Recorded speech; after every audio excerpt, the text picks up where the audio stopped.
নমস্কার, আমি আপনাদের বন্ধু শর্মিষ্ঠা। আজ চলে এসেছি মেঘালয়ের রাজধানী শিলংয়ে। শিলং মানেই আমরা জানি সবাই পাহাড়। পাহাড়ি এলাকায় আসলে এমনিতেই কিন্তু আমাদের সকলের মন ভীষণ ভালো হয়ে যায়। তার সঙ্গে আমি শিলংয়ে এসে এমন একটা জায়গায় উঠেছি, সেই জায়গাটা আসলে আমার কেন আপনাদের সবারই মন ভালো হয়ে যাবে। আমি এসে উঠেছি শিলংয়ের রামকৃষ্ণ মিশনে, যেখানে রয়েছে থাকার জায়গা। এনাদেরই গেস্ট হাউসে আমি এসে উঠেছি। আমার পিছনেই রয়েছে রামকৃষ্ণ মিশন গেস্ট হাউস। এই গেস্ট হাউসেই আমরা রয়েছি। আর আর ঠিক তার উল্টো দিকে, এই গেস্ট হাউসের ঠিক উল্টো দিকেই রয়েছে ঠাকুরের মন্দির, অর্থাৎ ঠাকুর শ্রী রামকৃষ্ণ দেবের মন্দির রয়েছে জাস্ট এই রামকৃষ্ণ মিশন গেস্ট হাউসের উল্টো দিকে। অপূর্ব সুন্দর এই রামকৃষ্ণ মিশনটা আজ আমি আপনাদের সঙ্গে আমার এই ভিডিওর মাধ্যমে শেয়ার করছি। যারা আপনারা এখানে ঘুরতে আসছেন, শিলংয়ে আসতে চাইছেন এবং একটা ভালো পরিবেশে থাকতে চাইছেন এবং সঙ্গে ট্যুরটাও বেশ বাজেট ফ্রেন্ডলি করতে চাইছেন, তাদের জন্য আমার এই ব্লগটা ভীষণ গুরুত্বপূর্ণ। আমার ব্লগটা দেখুন, আশা করি আপনাদের ভালো লাগবে। চলুন আপনাদের একটু গেস্ট হাউসের ভিতরটাই নিয়ে যাই, এখানে কিরকম কি রুম আছে। আমাদের রুমটা তো অবশ্যই দেখাবো, তার সঙ্গে আরো অনেক রুম রয়েছে। জায়গাটা কেমন সেটাও আপনাদের এবার একটু দেখিয়ে দিই। আসুন আমার সঙ্গে।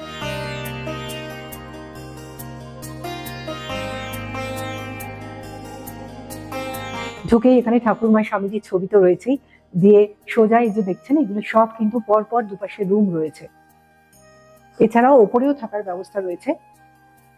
আমাদের রুমটাও রয়েছে ওপরেই।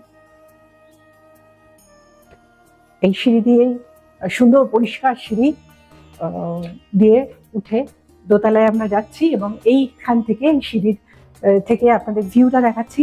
এখানে কিন্তু পুরো শিলং শহরটাকে খুব সুন্দরভাবে দেখা যাচ্ছে। এইখানে আমি দাঁড়িয়ে রয়েছি, সিঁড়ি দিয়ে উঠছি, আর এই পাশে রয়েছে শিলং শহরটা। কাচের জানলা, দেখতে খুব সুন্দর লাগছে। আসুন।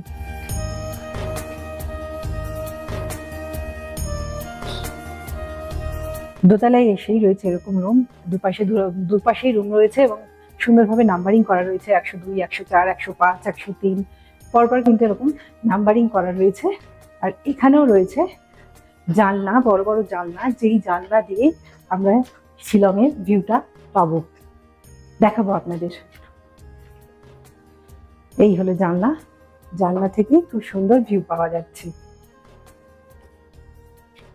এই হলো বাইরের ভিউটা। একদম এখান থেকে বেরিয়েই বারান্দায় আসা যায়। বারান্দায় কিন্তু সুন্দরভাবে বসে থাকারও জায়গা রয়েছে, চেয়ার নিয়ে বসে থাকতেও বেশ ভালো লাগবে, কারণ দুদিকেই রয়েছে মন্দির। গেস্টদের জন্য এখানে অ্যাকোয়াগার্ডেরও ব্যবস্থা রয়েছে, দুটো অ্যাকোয়াগার্ড মেশিনও বসানো রয়েছে দোতলার এই বারান্দাতেই। চলুন আমাদের রুমটাও এবার দেখিয়ে দিই। আমরা এই 103 নম্বর রুমে আছি। এই হলো আমাদের রুম। খুব সুন্দর, মানে মিশনটা খুব সুন্দর। এখানে থাকার যে ব্যবস্থা রয়েছে খুবই সুন্দর।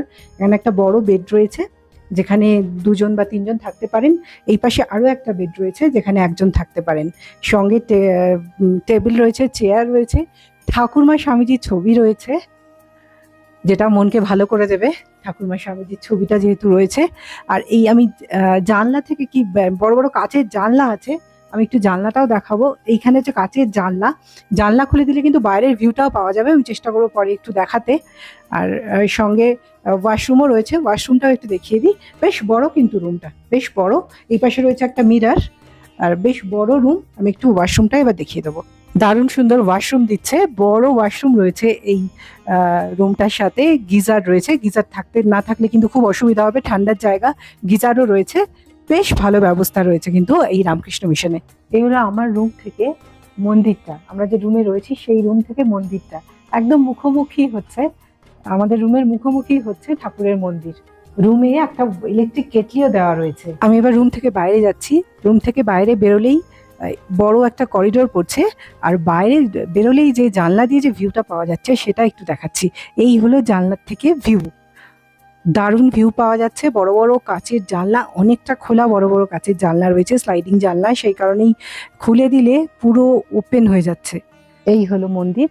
ঠিক আমাদের যে গেস্ট হাউস তার ঠিক উল্টো দিকে, এইদিকে হচ্ছে গেস্ট হাউস, আর গেস্ট হাউসের ঠিক উল্টো দিকেই রয়েছে এই হলো মন্দির।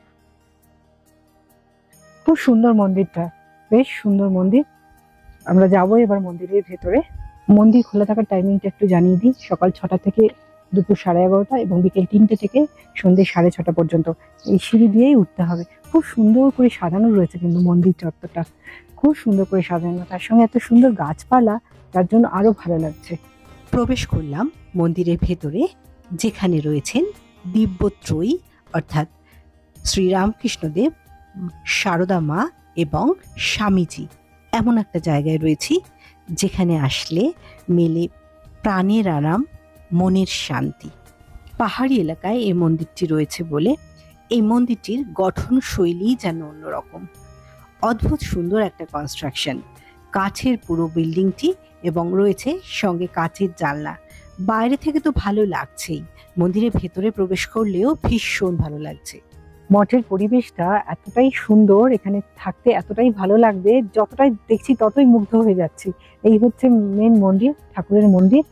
আর এই পাশটা সুন্দর করে সাজানো, আর এই দিকটা রয়েছে অফিস, যেখানে আপনারা যদি এসে থাকেন এখানে এসে যোগাযোগ করতে হবে, মেন অফিসে এসে যোগাযোগ করতে হবে। বুকিং পদ্ধতি কিভাবে করবেন অবশ্যই মিটিংয়ের ভিডিও শেষ অবধি দেখুন, বলে দেবো। আর এই পাশটাই হচ্ছে ডাইনিং হল, যারা গেস্ট আসবেন তাদের ডাইনিং হল। আর ডান দিকে যে বিল্ডিংটা রয়েছে এখানে কিন্তু মহারাজদের থাকার জায়গা, এইটা কিন্তু মহারাজদের, এদিকে প্রবেশ নিষেধ, এদিকটা মহারাজদের জায়গা। আর এই পাশে রয়েছে গেস্টদের ডাইনিং হল। সকাল দুপুর এবং রাত থেকে প্রসাদ দেওয়া হয় যারা এখানে থাকছেন তাদের, সেই জায়গাটা রয়েছে এখানে।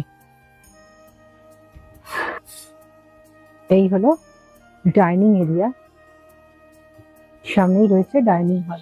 চলে এলাম ডাইনিং হলের ভেতরে, যেখানে এই আশ্রমে যারা থাকছেন তাদের জন্য খাওয়ার ব্যবস্থা করা হয়। ডাইনিং হলটায় বেশ অনেকজন বসে খাওয়ার ব্যবস্থা রয়েছে, বেঞ্চ পাতা রয়েছে। এটা হলো সকালের প্রসাদ। সকালের প্রসাদে ছিল ডালিয়ার খিচুড়ি, সঙ্গে 1 গ্লাস চা। এটা হলো রাতের প্রসাদ। সাধারণত একটা ডাল, একটা ভাজা এবং সঙ্গে থাকে একটা সবজি। এছাড়াও এখানে আমিষ খাবারও পরিবেশন করা হয়ে থাকে। রামকৃষ্ণ মিশন বলে আমিষ খাবার দেওয়া হয় না এরকম নয়, আমরা একদিন মাছও পেয়েছি। দুপুরের প্রসাদ দেওয়া হয় দুপুর 12টায় এবং রাতের প্রসাদ দেওয়া হয় রাত 8টার সময়। এত সুন্দর একটা রামকৃষ্ণ মিশন কিভাবে বুক করবেন সেটা নিশ্চয়ই জানতে ইচ্ছা করছে, বলে দেই। এখানে কিন্তু ফোন করে কোনো বুকিং হয় না, মেল করতে হয়। মেল আইডি আমি স্ক্রিনে দিয়ে দিচ্ছি, পেয়ে যাবেন। অন্তত 2 মাস আগে মেল করে আপনারা কজন আসতে চাইছেন, কত তারিখ থেকে কত তারিখ অবধি থাকতে চাইছেন, কদিনের জন্য, সবটা লিখে পাঠাবেন। ওনারা একটা ফর্ম দেবেন, ফর্মটা ফিল আপ করে পাঠাতে হবে। এরপরে ওই নির্দিষ্ট ডেটে যদি রুম খালি থাকে তাহলে আপনাদের মেল ব্যাক করে জানিয়ে দেওয়া হবে। এখানে থাকা এবং 3 বেলা খাবার নিয়ে একটা মূল্য ধার্য করা হয়, যেটা মাত্র 600 টাকা পার ডে পার হেড। সেখানে থাকছে সকাল, দুপুর এবং রাত্রের প্রসাদের ব্যবস্থা। শিলং রামকৃষ্ণ মিশনে কিভাবে আসবেন এবার আপনাদের একটু বলে দিই। এখানে আসার জন্য আপনাদের প্রথমে আসতে হচ্ছে, কলকাতার দিক থেকে যারা আসছেন তারা আগে হাওড়া থেকে গুয়াহাটি এসে নামুন। গুয়াহাটি স্টেশন থেকেই সোজা চলে আসবেন পল্টন বাজারে, পায়ে হাঁটা দূরত্বেই পল্টন বাজার। পল্টন বাজার থেকে শেয়ার গাড়ি পেয়ে যাচ্ছেন 300 টাকা, একটা ছোট গাড়ি নিলে 500 টাকা করে পার হেড পড়ছে, আর যদি টাটা সুমোতে আসেন তাহলে 300 টাকা করে পড়ছে। আপনাদের এসে নামিয়ে দেবে একদম শিলংয়ে পুলিশ বাজারে, ঘন্টা 3 মতো সময় লাগবে, পুলিশ বাজারে এসে নামিয়ে দেবে। পুলিশ বাজার থেকে আবার ওখান থেকে শেয়ার গাড়ি পেয়ে যাবেন, 30 টাকা করে নিচ্ছে, একদম শিলং রামকৃষ্ণ মিশনের সামনেই একটু আগে নামিয়ে দেবে, যেখান থেকে পায়ে হেঁটে মিনিট 5 লাগবে। যেখান থেকে আপনাদের শেয়ার গাড়িতে নিয়ে আসছে সেখান থেকে মিনিট 5 লাগছে হেঁটে এই এখানে পৌঁছতে, রামকৃষ্ণ মিশনে পৌঁছতে। শেয়ার গাড়িতে না এসে আপনারা সরাসরি গাড়ি বুক করেও কিন্তু চলে আসতে পারেন, যদি পল্টন বাজার থেকেও সরাসরি গাড়ি বুক করেও চলে আসতে পারেন। সোজা এখানেই নামিয়ে দেবে, এই রামকৃষ্ণ মিশনেই সেক্ষেত্রে নামিয়ে দেবে। আর যদি পুলিশ বাজার থেকে আসেন সেখান থেকেও কিন্তু গাড়ি বুক করে চলে আসতে পারেন, 200 টাকা নেবে, একদম এই রামকৃষ্ণ মিশনের সামনে নামিয়ে দেবে।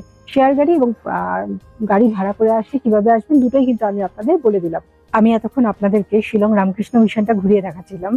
এই রামকৃষ্ণ মিশনটা ভীষণ সুন্দর পরিবেশে, ভীষণ সুন্দর সাজানো গোছানো একটা আশ্রম।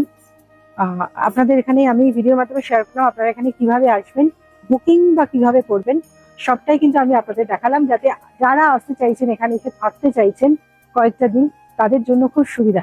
আর একটা জিনিস হচ্ছে আমরা কিন্তু এখানে থেকেই সমস্ত ট্যুরগুলো করবো। এখান থেকে চেরাপুঞ্জি যাব, ডাউকি যাব, সব ট্যুরগুলো কিন্তু এখান থেকেই করবো।